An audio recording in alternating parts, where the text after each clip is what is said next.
ঢাকা বিশ্ববিদ্যালয়ের একজন সাবেক ছাত্র হিসেবে গিয়েছেন, তাহলে বাকি যারা যায়নি ঢাকা বিশ্ববিদ্যালয়ের শত শত লক্ষ লক্ষ এক্স স্টুডেন্ট, তাদের কি ঢাকা বিশ্ববিদ্যালয় সম্পর্কে কোনো মায়া মমতা নাই?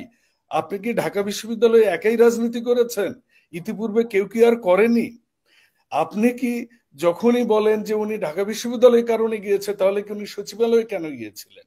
উনি আনসারদের ওখানে কেন গিয়েছে? এগুলা কি প্রত্যেক দিনই এই এই এই জিনিসগুলো কি চলতে থাকবে? মিনিমাম যে সংস্কারগুলো করলে আমরা একটা ভালো নির্বাচন দিতে পারবো, কারণ জনগণ ভোট দিতে চায়। একটা মানুষ যখন অ্যাঙ্গুলে সাপ্লাইয়ে ভোট দিয়ে এসে বলে আমি ভোট দিয়েছি, বিএনপি কিন্তু কোনোদিনও বলেনি আমাদের জন্যই করেন, আমরাই ক্ষমতায় আসবো, আমাদেরকেই ভোট দিন। আমার নেতা জনাব তারেক রহমান তো স্পষ্ট বলছেন, যাকে ইচ্ছা তাকে ভোট দিন, তিনি ক্ষমতায় আসুক, কোনো সমস্যা নাই। জনগণের দ্বারা সরাসরি নির্বাচিত সরকার ক্ষমতায় আসলে কুলডাউন হওয়ার একটা সম্ভাবনা আছে। তারা তাদের এজেন্ডা দিয়ে ক্ষমতায় আসে। আসলে ওনারা কি ছাত্র না ওনারা অছাত্র? ওনারা কি রাজনৈতিক দল নাকি ওনারা সুশীল সমাজ? ওনারা কি সরকার নাকি ওনারা আন্দোলনের পথিকৃৎ শ্যাডো সরকার? কি ওনারা? এই ডেফিনেশনটা কিন্তু এখনো বাংলাদেশের লোকজন ক্লিয়ার হলেও আমি খুবই কম বুঝি। কৃষক রাজনীতি করি, আবার একটা ওরা বাংলাদেশ নিয়ে নতুন স্বপ্ন দেখছে, যে স্বপ্নটা আপনারা ইন্টারন্যাশনাল কথাবার্তা আমি বুঝতেছি না। কারণ ওই বর্ষার সময় কিন্তু খিচুড়ি ভালো লাগে, শীতে কিন্তু পিঠা খাওয়ার সময়। এইটুকু যদি তারা না বোঝে, আন্দোলনই সারা বছর আজীবন চলবে। আর ফাসিস্ট বলল বিএনপিকে। আমি যদি বলি যে তারা কি হাসিনার মতো কথা বলছে না, আমি ঢাকা আসলে থুতু যদি এখন উপরে দিই তো নিজের মাথায় পড়বে। ঢাকা বিশ্ববিদ্যালয়ের ভাই মশিউর, আমি দেখি খুব সুন্দর, মশিউর খুব অনেস্ট ছেলে, এবং সে বলছে যে আমি আন্দোলন করবার পরও আমি কিভাবে লাইফ লিড করি, আমি মধু বিক্রি করছি, এই দেখুন, পাবলিকলি বলছে। Appreciated all those, and he Tux very loudly and very confident. Normally with the wholehearted honest boy can only talk like this. But দেখুন, ফ্যাসিস্টদের সামনে বুলেট বুকের পেতে দিয়েছেন। আসলে মহতের লজ্জা একটা গল্প পড়েছিলাম, আমি শিওর কর্নেল মোস্তাফিজ ভাইও পড়েছেন, আমার ব্যাচমেট যেহেতু, ক্লাস 9-10-এ। যে আপনার বালুচরের মধ্যে ছোট্ট একটু অল্প একটু পানি দেখে এটাকে সমুদ্র ভাবছে। দু একজন মারা গেছে। আপনি যখন বললেন যে জিলানি ভাই, আসলে আপনি তো জানার কথা, বাংলাদেশের না, আমার মনে হয় যে এ যাবৎকালের সবচেয়ে সুসংগঠিত রাজনৈতিক দল হচ্ছে বিএনপি, আর তারই একটা অন্যতম বড় সংগঠন হচ্ছে বাংলাদেশ জাতীয়তাবাদী স্বেচ্ছাসেবক দল। যে স্বেচ্ছাসেবক দলের সভাপতি জিলানি ভাই, যিনি এই গোপালগঞ্জে যে পরিবার সহ আক্রান্ত হয়েছিলেন, কিভাবে ইনজুর্ড হয়েছিলেন, আমরা এটা ন্যাশনাল নিউজেও দেখেছি। এইটুকু খবর মশহুরের রাখা উচিত ছিল বলে আমি মনে করি। আমরা একসাথে কারাগারে ছিলাম, জিলানি ভাইয়ের সাথে একসাথে কারাগারে ছিলাম আমরা। প্লিজ লেট মি টক। কারাগারে আমিও ছিলাম। Please listen me. And if you want to interrupt, you tell me. I will listen you again. আপনি মশহুর ভাই যত কথা বলেছেন প্রত্যেকটাই স্ববিরোধী ছিল। আপনি এই বললেন রাজনৈতিক দল না, আবার আপনারা রাজনৈতিক শক্তি, আবার বিভিন্ন জায়গায় নমিনেশন দিবেন, আবার আপনারা সরকারে, আপনি বলছেন যে ঢাকা বিশ্ববিদ্যালয়ের একজন সাবেক ছাত্র হিসেবে সেখানে সে যেতেই পারে, কারণ সে জাতীয় ইস্যুতে। একটা কথা বলেন, উনি কি ঢাকা বিশ্ববিদ্যালয়ের একজন সাবেক ছাত্র হিসেবে গিয়েছেন? তাহলে বাকি যারা যায়নি ঢাকা বিশ্ববিদ্যালয়ের শত শত লক্ষ লক্ষ এক্স স্টুডেন্ট, তাদের কি ঢাকা বিশ্ববিদ্যালয় সম্পর্কে কোনো মায়া মমতা নাই? আপনি কি ঢাকা বিশ্ববিদ্যালয়ে একাই রাজনীতি করেছেন? ইতিপূর্বে কেউ কি আর করেনি? আপনি কি যখনই বলেন যে উনি ঢাকা বিশ্ববিদ্যালয়ের কারণে গিয়েছে, তাহলে কি উনি সচিবালয়ে কেন গিয়েছিলেন?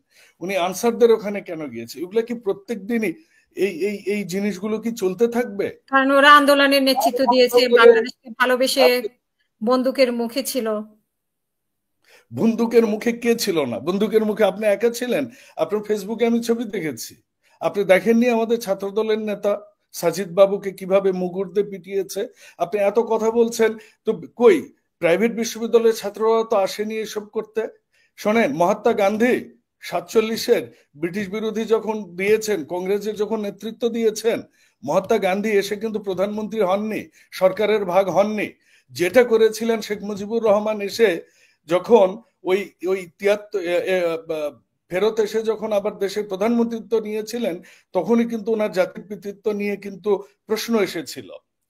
উনি কিন্তু একটা অবাধ একটা নির্বাচন দিয়ে উনি প্রধানমন্ত্রী হননি। ওনাকে কিন্তু বাংলাদেশের লোকজন 70-এ ভোট দিয়েছিলেন কিন্তু পাকিস্তানের প্রধানমন্ত্রী হওয়ার জন্য। উনি কিন্তু রেফারেন্ডাম নেননি যে whether he will be the chief of government for Bangladesh or not. এই জিনিসটা আপনাদের মাথায় আপনারা বলছেন আপনারা কয়েকজন, সার্জিস, হাসনাত, আপনারা মিলে আপনারা এই আন্দোলনটা করেছেন। আপনাদের কয়জন লোক নিহত হয়েছে? বিএনপির কতজন লোক নিহত হয়েছে জানেন? আপনার মুখ থেকে তো অন্তত এইটুকু আমি শুনতে চেয়েছিলাম, ইউনেস্কোর হিসেব অনুযায়ী 60 জন 60 শিশু মারা গেছে এই আন্দোলনে। তাদের কি অবস্থা, তাদের পরিবারের কি অবস্থা? 2000 লোক অভ্যুত্থানে সবাই করেছে ভাই, অভ্যুত্থান সবাই মিলেই করেছে, অভ্যুত্থানের নেতৃত্বে তারা ছিল, অভ্যুত্থান সবাই মিলেই করেছে, বিএনপি ছিল, জামাত ছিল, সবাই ছিল, বাংলাদেশের 95% মানুষ ছিল, নেতৃত্বে তারা ছিল। Aparajeyo Bangla, we will quarrel with you. Here we are into talk show to find out some solution so that the nation will get something from us. এখন আপনারা আন্দোলনে ছিলেন, আপনারা মানে ওনারাও ছিল, আপনারাও ছিলেন, আপনি কথা আপনারা এত বলেছেন নির্বাচন এত তাড়াতাড়ি চাচ্ছেন কিসের জন্য? আপনি বিএনপি কে ফ্যাসিস্ট বলেছেন, আমাকে তো বলতে হবে আপনাকে। আমি যদি বলি যে এই মহাত্মা গান্ধীর কথা তো বললাম, তো আপনারা তো ওই শেখ মুজিবের মতোই করছেন। আপনারা আজকে ভাই টোল দিতে, ভাই সামান্য টোলের কর্মচারী টোল নিতে দেরি হয়েছে, সেগুলো সেই টোলের মধ্যে ঢুকে তারপর তারা পিটাইছে। এইটা কি এইটা কোন ধরনের আচরণ আপনি আমাকে বলেন? এই মশহুর, তুমি তো ঢাকা ইউনিভার্সিটির আমার ছোট ভাই, তাই না? সার্জিসের সাথে আমার ছবি দেখবা? আমার হাতে বিএনপিরও তো পার্সোনাল আলাপ করে ভাই, টক শোতে আপনি আগে যুক্তি দেন, পার্সোনাল আলাপ করে। allow me to talk. সমন্বয়কদেরও তো এরকম অভিযোগ আছে, বিএনপি যেরকম অভিযোগ আছে সমন্বয়কদেরও তো অভিযোগ আছে, আমরা তো সবারই অভিযোগ দেখি। Of course, so let me talk. When he talk, বিএনপিতেও দেখা যায়, সমন্বয়কদেরটাও দেখা যায়, খালি চোখে দেখলে। আপনি যখন বললেন যে গোপালগঞ্জে কাউকে মেরে ফেলেছে, আমি তো গুগল সার্চ দিলাম, আমি তো 10 থেকে 15টা কেস পেলাম বিএনপি কে কোপাইছে এই 5 তারিখের পর। ভাই বিএনপি আর আওয়ামী লীগ এক জিনিস, আর হচ্ছে আপনি যারা আপনার সাথে একসাথে আন্দোলন করছে, গণ অধিকার পরিষদ, এরপরে হচ্ছে আপনার জামাতে ইসলাম, তাদের উপরে হামলা করা কি এক জিনিস ভাই? বিএনপি, আওয়ামী লীগ আর হচ্ছে আপনার সাথে এখনো আছে এই যে গণ অধিকার পরিষদ, এখনো আপনার সাথে জোটে আছে, এই যে আন্দোলন করতেছেন, এই যে যুগপৎ আন্দোলন এখনো আছে, তাদের দলের নেতাকর্মীকে হামলা করা কি এক জিনিস? ব্রাদার, আপনারা হুদা ভাইকে কথা বলার সুযোগ দিচ্ছেন না, প্লিজ কথা বলতে দেন। আমার নিজেরই খারাপ লাগছে, আমার বিশ্ববিদ্যালয়ের ছোট ভাই, মোস্তাফিজ ভাই আপনারা যদি কথা বলতে পারেন হয়তো আমি আরো অন্য ভাষায় কথা বলতাম। হ্যাঁ, তো যাই হোক, যেটা বলছিলাম যে এই আন্দোলনে যারা অঙ্গহানি হয়েছে তাদের চিকিৎসার কি হলো, বাংলাদেশের শিক্ষা ব্যবস্থা কোন লেভেলে গিয়েছে, এইটার আমি তো গ্রামে রাজনীতি করে একটা উপজেলা বিএনপির আমি সভাপতিও, আজকে নতুন না, দীর্ঘদিন থেকে। মূলত আমি গ্রামীণ মানুষ, যে কারণে কৃষক দলে কি করেছেন যেটা এখন তারা করতে চায়, আমি বলছি এটাতে আমি বলছি আমার নেতা তারেক রহমান তো প্রত্যেকটা অন্ডেড পরিবারের খবর নিচ্ছে এবং নিতেছে এখনো। আমরা কিন্তু এরকম ভিজিবল কিছু দেখিনি তাদের মধ্যে। তারা তো এখন সরকারের পার্ট, মাহফুজ সাহেব তো সরকারে আছেন, সেই master mind. What policy they are taking as a citizen of this country, as a taxpayer of the country, I want to know, do they have the response? তারা তো ওই হেলিকপ্টার ভাড়া করেই তো কম্বল দিতে যায়। আমরা কিন্তু এখনো বাসে চড়ি, আমরা এখনো মোটরসাইকেলে চড়ি, বাইকের পেছনে চড়ে আমরা যাওয়া আসা করি, কিন্তু আমরা দেখেছি কি কি গাড়ি তারা ব্যবহার করে। এইসব তো ঝগড়ার বিষয়। আমি তো আসছিলাম তো অন্য কাজে, অন্য কথায়। এখন মশহুর যদি আমার কথা ফিনিশ করতে না দেয় তাহলে আমি কনক্লুশন টানতে পারবো। এখন দিবে জি, শেষ করুন। থ্যাংক ইউ ধন্যবাদ। আমি লেফটেন্যান্ট কর্নেল মোস্তাফিজুর রহমান, আপনি আগেও বলেছেন যে কথা শেষ হয়, বশির ভাই কথা শেষ হয়, প্লিজ। ফজলুল ভাই কথা শেষ হয়েছে আপনার? না, আমার প্রশ্ন তো আপনি যেটা করেছেন ওর তো উত্তর দিতে হবে। উনি আরেকটা কথা বলেছেন যে ওই কি বিএনপি দুর্নীতিতে চ্যাম্পিয়ন ছিল। এটার কিন্তু উত্তর আমার মনে হয় বহুভাবে মিডিয়াতে চলে এসেছে। ফ্যাসিস্ট হাসিনার সময়ে আমরাও দিয়েছি। আমার মনে হয় তার জানবার কথা যে 1996 সালে যখন আওয়ামী লীগ সরকার কে ক্ষমতা হস্তান্তর করে বিএনপি সরকার, সে সময় দুর্নীতির সূচক কি ছিল, এবং 96 থেকে 2001 পর্যন্ত মানে যখন এই ব্যাখ্যা আসলে এটা বলা চলে না, এটা মশির নিজেও জানে, তারপরেও কেন এই প্রশ্ন করলো, এটার অনেক ব্যাখ্যাই অনেক সময় দেওয়া হয়েছে, অনেক টকশোতে নিচে মশির নিজেও অনেক টকশো করেছেন। Thank you very much. দেখুন, সর্বশেষ যে কথাটা সেটা হচ্ছে যে আমরা তো এখন নির্বাচন নিয়ে কথা বলতে চাই, তাই না? দেখুন, আমরা যদি সারা জীবন আন্দোলন করি তাহলে তো আমরা আমাদের কিন্তু নেশানে নেশানে যুদ্ধ না, আমাদের কিন্তু ওই জাতিগত যুদ্ধ না, আমাদের কিন্তু ওই দেশের সার্বভৌমত্ব রক্ষাই যুদ্ধ না। এখন কিন্তু আমাদের যুদ্ধ হচ্ছে আমাদের দেশটা ঠিক করবার, একটা স্বাধীন সার্বভৌম দেশকে আমরা কিভাবে করব। ফ্যাসিস্ট হাসিনা গত 15 বছর যেভাবে রেখে গিয়েছে, সেখানে আমাদের স্বাস্থ্যনীতি কি হবে, পররাষ্ট্রনীতি কি হবে, আমাদের অর্থনীতি কিভাবে চলবে, এবং সবচেয়ে বড় কথা আমরা বিগত সরকারের এই বিচারগুলো কিভাবে করব, সেখানে কি কি আইন আমরা প্রণয়ন করব, এই বিষয়গুলো আপনি যখনই বলেন ওনারা বারবার সংস্কারের কথা আসে। সংস্কারের প্রস্তাব কিন্তু তাদের পক্ষ থেকে কোনো কিছু আসেনি। বৈষম্যবিরোধী আচ্ছা, বৈষম্যবিরোধী ছাত্র আন্দোলনের এখন বিষয়টা এরকম যে বৈষম্য সব জায়গায়। মোস্তাফিজ ভাই ফর্সা, আমি কালো কেন, এটা নিয়ে এখন আমি আন্দোলন করব। হাসিনা আপা ফর্সা, আমি কালো কেন, এটা নিয়ে আমি আন্দোলন করব। বিষয়টা তো ওই লেভেলে যাবার কথা না। বিষয়টা হচ্ছে একটা সরকার আছে 5 বছর, এই সরকার প্রশাসন চালাইতে অনেকটাই হিমশিম খাচ্ছে।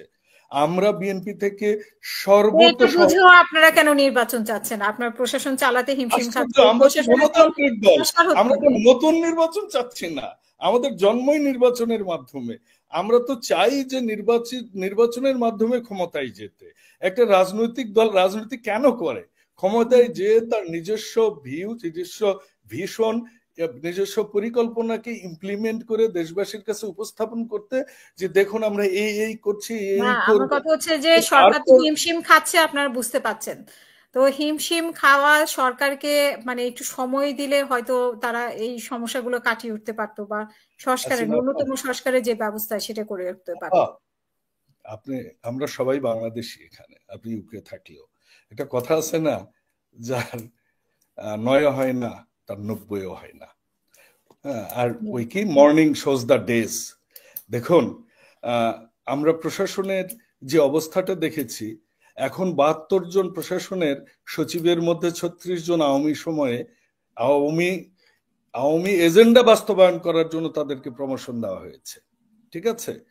এবং এই বাকি যারা অ্যাডিশনাল সেক্রেটারি ছিলেন বা যারা প্রমোটেড হয়ে সেক্রেটারি হয়েছেন, এর মধ্যে 36 জনের মধ্যে 25 জন ছিল আওয়ামী দোসরদের সহায়কারী, তাদেরকে রাখা হয়েছে।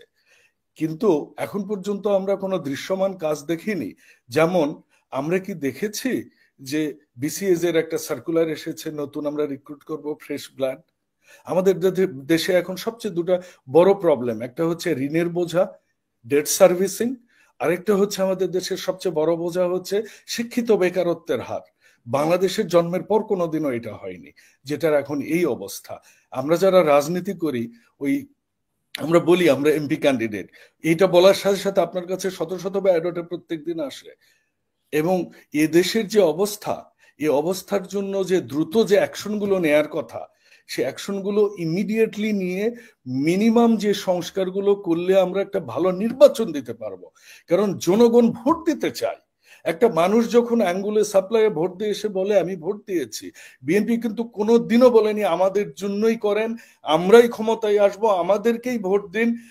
আমার নেতা জনাব তারেক রহমান তো স্পষ্ট বলছেন, যাকে ইচ্ছা তাকে ভোট দিন, তিনি ক্ষমতায় আসুক, কোনো সমস্যা নাই। জনগণের দ্বারা সরাসরি নির্বাচিত সরকার ক্ষমতায় আসলে কুলডাউন হওয়ার একটা সম্ভাবনা আছে।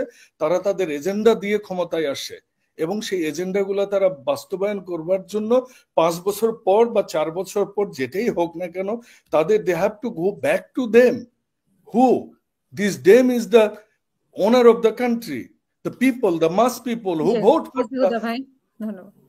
সো আমার মনে হচ্ছে যে আমাদের ওই বেসিক জায়গায় না যে গোড়া কেটে তো আমরা আগাই, পানি যতই ঢালবো এরকম প্রত্যেক দিনই রাস্তায় যানজট হবে। কাজেই গোড়াটা আমাদের শক্ত করার জন্য জনগণের হাতে ক্ষমতাটা দিতে হবে।